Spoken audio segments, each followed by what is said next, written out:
Entonces vamos a ver el tema de estadística direccional, pero el caso de datos esféricos.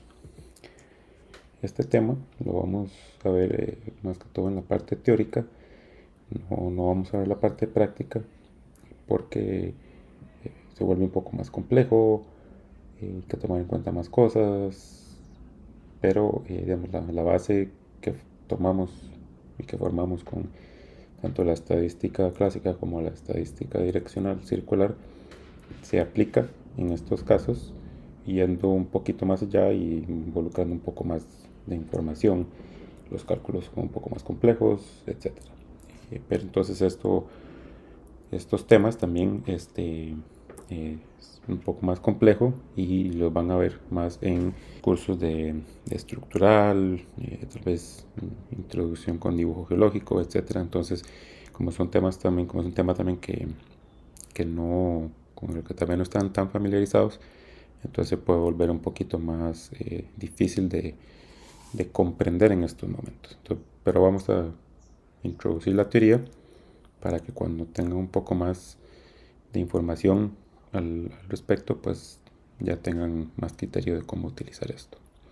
Entonces estos datos esféricos también se le conocen como datos en tres dimensiones. Vamos a tener típicamente, verán, no solo una dirección, como son los datos circulares, sino que vamos a tener una inclinación también, ¿verdad? Entonces vamos a tener esa dirección y esa inclinación. Entonces podemos tener diferentes tipos de datos, ¿verdad? Y también los diferentes tipos de datos van a corresponder con un diferente análisis esférico, que como vamos a ver. Entonces pueden tratarse de estos casos, ¿verdad?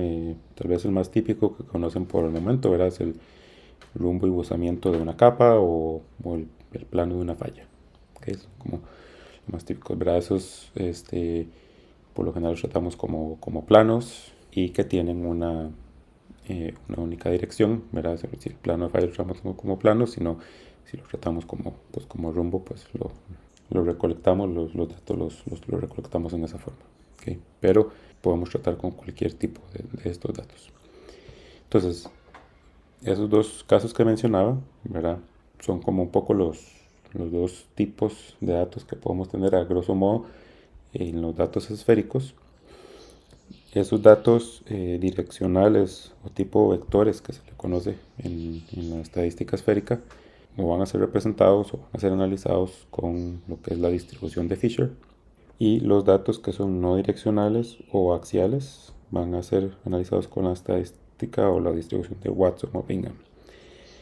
Okay, entonces esos datos axiales pueden ser esos ejes de pliegue, planos de falla, lineamientos, etcétera. Pueden ser diferentes casos. Los vectores pueden ser el rumbo y gozamiento de una capa, estrías, paleoesfuerzos, paleomagnetismo, etcétera. Son datos que son meramente puntuales, que tienen una dirección específica y única.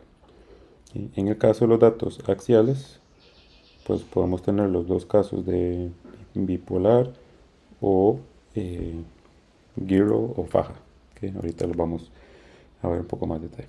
Entonces, claro, todo esto de nuevo es relativamente nuevo, pero entonces para que cuando lo vean más adelante ya tengan una base. Ahora, algo peculiar de estos datos, de los datos esféricos, es que hay que trabajar con los polos o lo que se conoce como líneas. Mira, si los datos ya son líneas, por ejemplo, que es una línea, una estría, paleomagnetismo, etcétera, esos son líneas, no es una capa directamente, ¿verdad? Entonces, esas líneas ya por sí son polos, digámoslo así. O sea, es un punto, lo vamos a representar como un punto. Los polos, como van a ver más adelante, ¿verdad? Es la representación puntual de una capa. Entonces, si tenemos los datos de dirección de buzamiento o rumbo con su respectivo ángulo, hay que convertirlos a los polos. Entonces, toda la estadística esférica se va a hacer sobre los polos. Esa es la convención. Entonces, ¿qué son datos esféricos, mediciones esféricas? Ya lo mencioné. Tenemos un ángulo de buzamiento y una dirección de usamiento, ¿okay? En las diferentes formas que podamos encontrar, ¿okay? Entonces, ¿cómo vamos a empezar a analizar estos datos? Vamos a hacer uso de lo que se conoce como los cosenos. ¿Qué son los cosenos? Son las componentes que vimos en la estadística circular, ¿okay? Entonces, en la literatura se le conoce como los cosenos, por si lo llegan a ver, a leer, etc. Y se calcularían de esta manera. Entonces tenemos X, Y y Z. Entonces vamos a tener los datos X, Y, Z para cada medición. Y la suma de esas componentes, pues, las vamos a usar en los cálculos, ¿okay? Para estos casos de la estadística esférica y sobre todo para los casos de datos axiales, vamos a hacer uso de los eigenvectors y eigenvalues que vimos en la introducción a álgebra lineal, ¿okay? Entonces, ¿de dónde sacamos esos eigenvectors y eigenvalues? De esta matriz de orientación T, que simplemente va a estar en función, ¿verdad?, de las componentes X, Y, Z. ¿Okay? Entonces, los eigenvectors de T van a ser los eigenvectors de nuestros datos, que los vamos a representar como U. Los eigenvalues no normalizados van a ser las lambdas, que la suma de los lambdas, la suma de los eigenvalues, es igual a la cantidad de observaciones. Y mira, con la convención de que lambda 1 es mayor que lambda 2, mayor que lambda 3. Esos lambdas los podemos normalizar con respecto al tamaño de muestra y vamos a obtener los eigenvalues normalizados, ¿sí? Y entonces la suma de esos eigenvalues va a ser igual a 1. Entonces, de nuevo, todo esto es porque estos van a ser la base sobre lo que se va a analizar y a lo que se le van a hacer los cálculos, etcétera, o lo que se va a obtener para los axiales. ¿Okay? Para los vectores vamos a usar, como vamos a ver, cálculos y resultados similares a lo circular, pero tomando en cuenta el ángulo de usamiento. Entonces, también podemos empezar a clasificar, ¿verdad?, estos datos con base en clasificaciones ya establecidas por diferentes autores. Entonces está la de Woodcock y la de Vollmer, que lo que nos hacen es como darnos una idea, ¿verdad? Si no supiéramos o si no estamos seguros, quisiéramos clasificarla, darle un nombre específico, etcétera. Entonces podemos utilizar estas dos, donde en el caso de Woodcock vamos a estar en función de los eigenvectors, eigenvalues normalizados, y en función de otros dos parámetros que de nuevo están en función de los eigenvalues normalizados. Y aquí lo importante es esta línea donde el K es igual a 1, que eso me separa los clusters de los giros o fajas.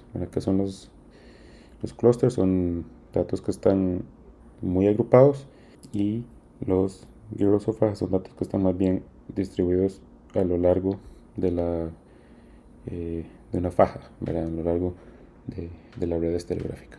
Con eso y con el parámetro de C, ¿verdad?, podemos definir qué tan concentrados o no están los datos, ¿verdad?, qué tan dispersos están. Y con el de Vollmer, ¿verdad?, esto lo que hace es un diagrama ternario donde nos va a clasificar en si los datos son puntuales, point, que serían como los clusters, en giros o fajas, y en random, que si los datos no tienen ninguna distribución o ninguna forma, ¿verdad?, digámoslo así, son datos completamente aleatorios que no siguen ninguna tendencia. Y eso se calculan de esta forma, ¿verdad? Entonces metemos nuestros datos de eigenvalues normalizados, ploteamos en el diagrama ternario, ¿verdad?, obtenemos los valores de P, G y R, que la suma de esos va a ser 1, ¿verdad? Entonces el que sea mayor, pues esa sería nuestra clasificación, y entonces con eso podemos clasificar como a muy grosso modo los datos con que estemos trabajando. Entonces, de nuevo, estos datos los vamos a trabajar con los polos, Estas son simplemente representaciones de los tres tipos que podemos tener. Mira, los datos vectoriales o direccionales, que van a estar por lo general concentrados muy cerca de ellos, una única sección de la red estereográfica. Los datos axiales bipolares, que son, así, similares a los vectoriales de punto, pero en vez de estar concentrados solo en una sección de la red estereográfica, van a estar concentrados en dos porciones separadas 180 grados una de la otra, ¿verdad? Que eso es lo que nos representa precisamente ese eje. Y los datos de faja o Giro que están a lo largo de todo el diámetro, digámoslo así, de la red estereográfica. ¿Okay? Entonces obviamente podemos plotear los datos y nos damos una idea de qué tipo de datos tenemos, ¿verdad? Pero estas clasificaciones también nos indican, nos dan datos numéricos, ¿verdad? De cómo clasificar los datos con que estemos trabajando. Entonces ahora, ¿cómo tratamos los datos vectoriales? Muy similar a los circulares, ¿verdad? Aquí vamos a calcular una dirección media, adicionalmente un ángulo medio de ese vector medio, ¿verdad? Y la resultante. Entonces, ¿cómo lo calculamos? De manera similar, hacemos uso de las sumas de los componentes, la resultante, y entonces con eso obtenemos la dirección media del ángulo medio, y la resultante es igual al caso circular, ¿verdad? La extensión del caso circular, ¿verdad? Pues igual vamos a tener que corregir la dirección media dependiendo del signo de los componentes y de la suma de los componentes S, Y y SX. ¿Okay? La resultante media se calcula igual, normalizándola por la cantidad de datos, y nuestra varianza esférica está dada por esta fórmula, ¿verdad? Entonces, de nuevo, eso que nos indica qué tan concentrados o no están los datos, ¿verdad? Puede ser que los datos estén muy concentrados, como es el caso B, o que no estén tan concentrados, pero igual sean vectoriales, que estén todos apuntando en una misma dirección, ¿verdad? Pero esa dirección está mucho más dispersa, mucho menos concentrada, ¿verdad? Eso es lo que nos mide la resultante media. Para empezar a trabajar con los datos, entonces tenemos estos datos de paleomagnetismo, dirección ángulo, ¿verdad?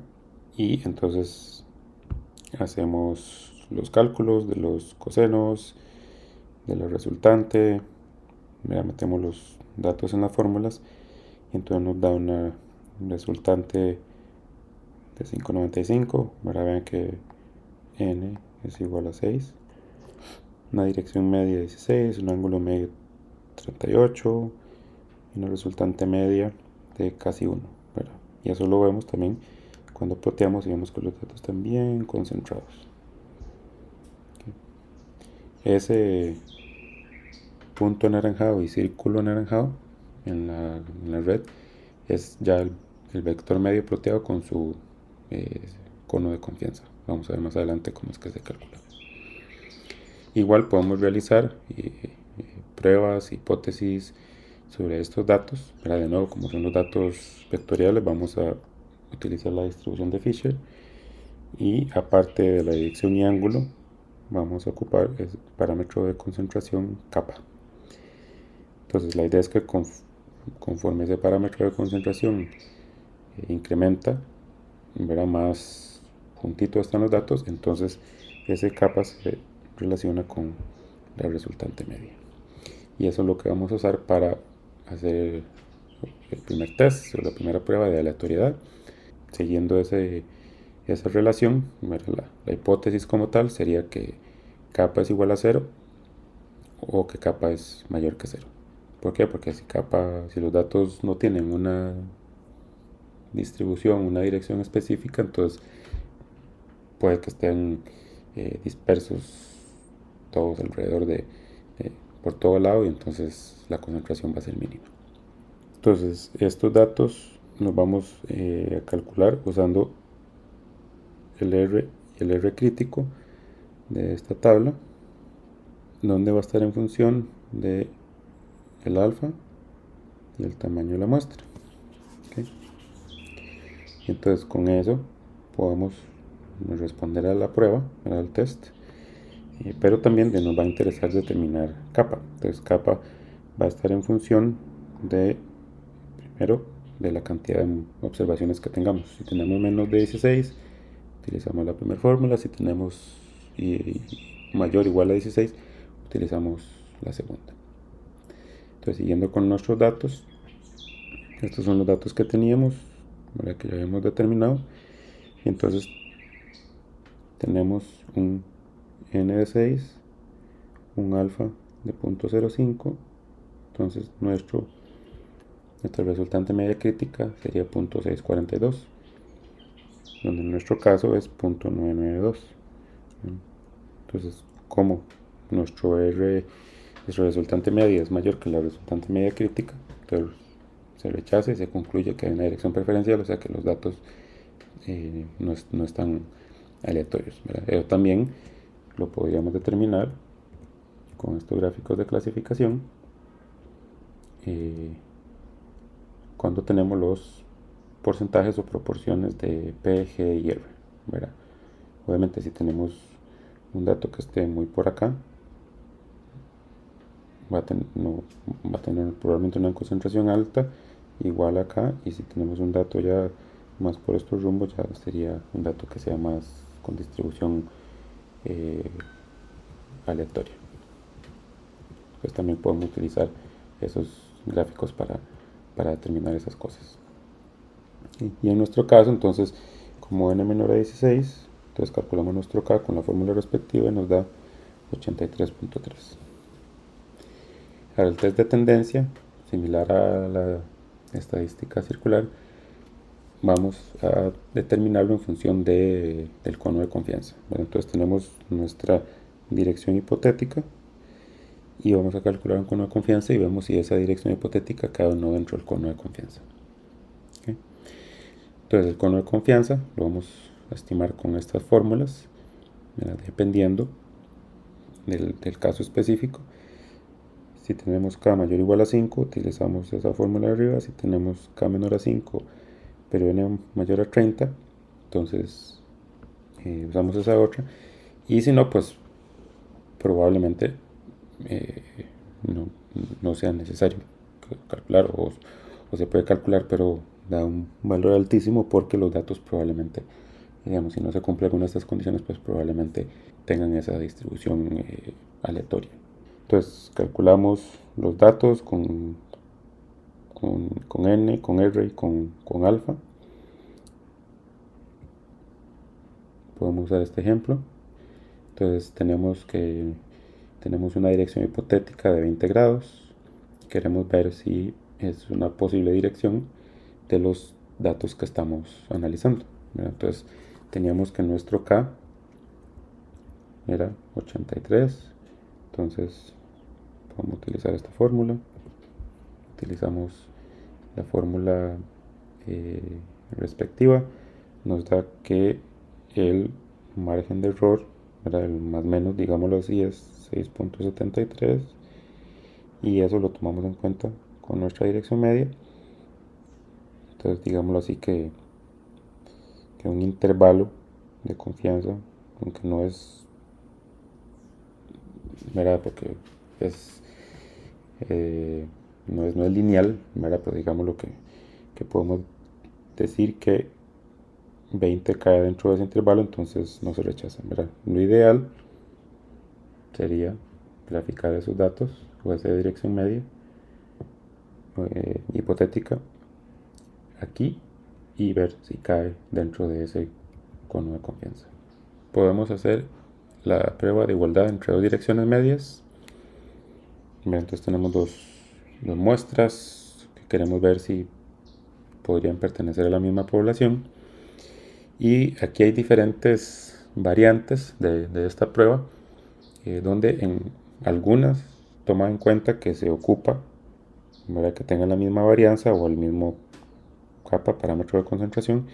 Hay otras donde no es necesario, eso se toma en cuenta, ¿verdad? Entonces, no es estricto que haya que hacer la prueba o el test de varianza, pero si se usa una prueba que lo requiera, pues entonces sería lo recomendable. Y esta prueba de varianza o de concentración, digámoslo así, está en función de los tamaños de muestra y los resultantes de las muestras. Entonces, una prueba de 2 colas, entonces se tiene un F crítico inferior, un F crítico superior y, ¿verdad?, similar a la prueba F de 2 muestras, se compara a ver si el F de nuestros datos cae dentro o fuera de ese rango crítico. Este está mejor descrito por Mardy y Yup.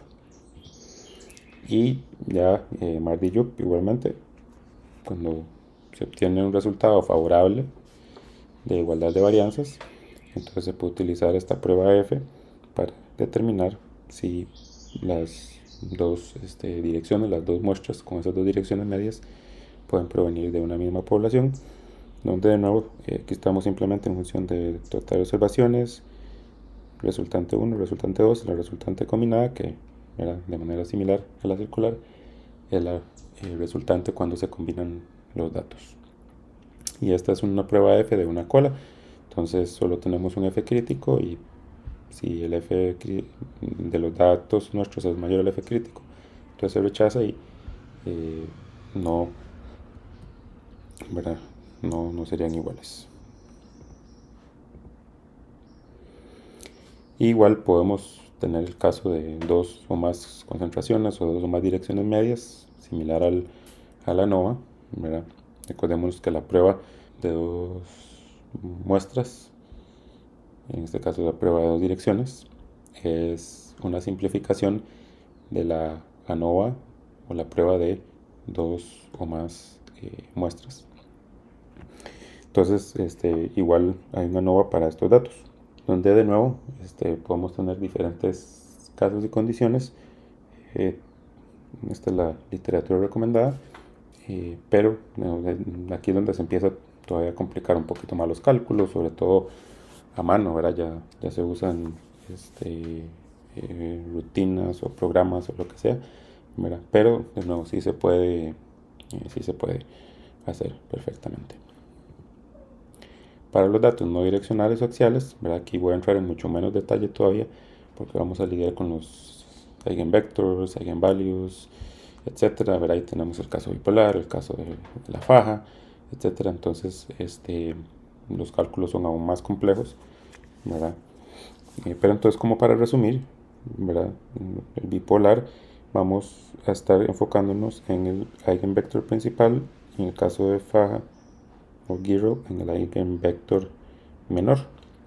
Vamos a tener, en el caso bipolar, un kappa 1 que va a ser positivo, y en el caso de la faja vamos a concentrarnos en el kappa 3 o un kappa general, ¿verdad? Puede que podemos tener capas para el eigenvector principal, el eigenvector medio y el eigenvector inferior, ¿verdad? O un kappa general, pero en el caso de la distribución que nos permite tener diferentes capas o los capas en general, ¿verdad?